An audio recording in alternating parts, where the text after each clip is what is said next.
तो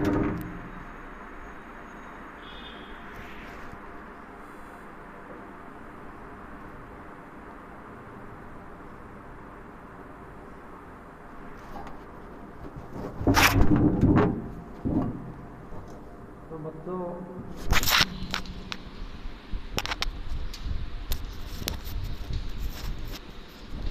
कल अपने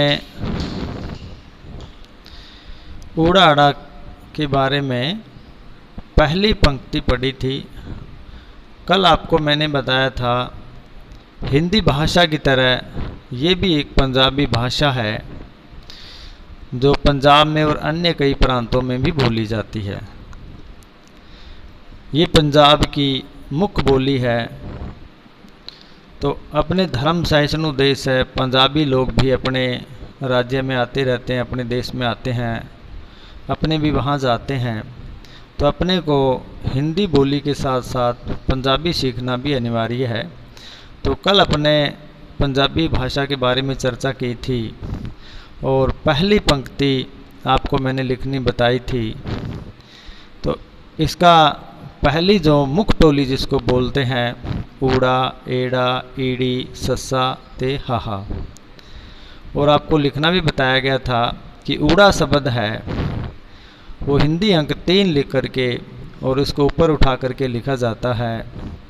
एड़ा शब्द है जो हिंदी के स्वर ए अनार की तरह होता है। ईड़ी शब्द हैं वो पै लिख करके हिंदी का शब्द उसके नीचे टै जोड़ा जाता है। उसके बाद जो अपने हिंदी व्याकरण का मैं होता है वो पंजाबी में लिखा जाता है, उसको शै बोलते हैं।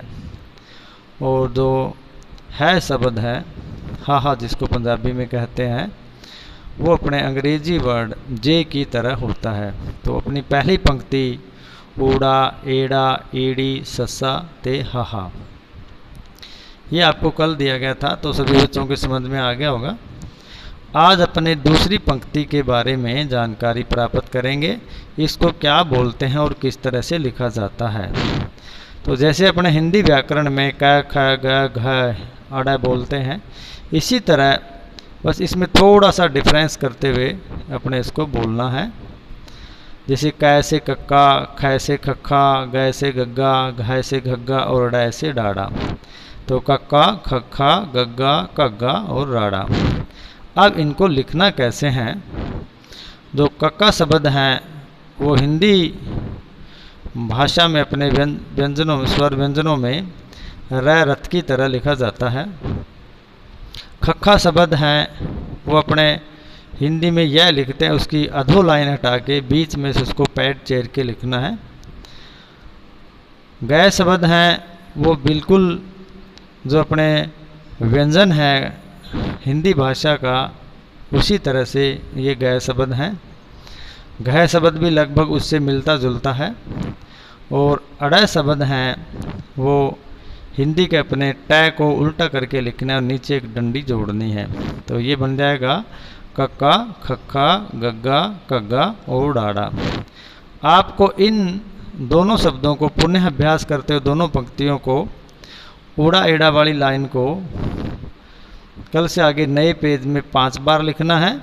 और कक्का खक्का गग्गा घग्गा जिसको कै वर्ग टोली कहते हैं, कै वर्ग टोली को आपको पहले दिन की तरह 10 पंक्तियों में 10 बार कम से कम लिखना है।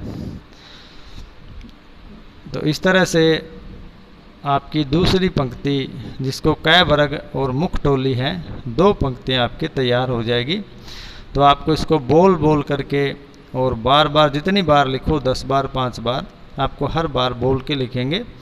एक बार मैं आपको पुनः इसका अभ्यास करवा देता हूँ। ऊड़ा एड़ा ईड़ी सस्सा हाहा दूसरी पंक्ति है जिसको कै वर्ग बोलते हैं, कक्का खक्खा गग्गा घग्गा और डाड़ा। तो कल आप ये अपना होमवर्क कॉपी में अभ्यास पुस्तिका में ये दोनों पंक्तियाँ नोट करके रखेंगे और आगे की पंक्ति है वो अपने कल पढ़ेंगे। तो सभी बच्चे थोड़ा ध्यानपूर्वक इसको अपने घर पे देखें, इसका अभ्यास करें अभ्यास पुस्तिका में, रफ वर्क में, तो आप जल्दी ही ये भाषा सीख जाओगे। जय हिंद, जय भारत।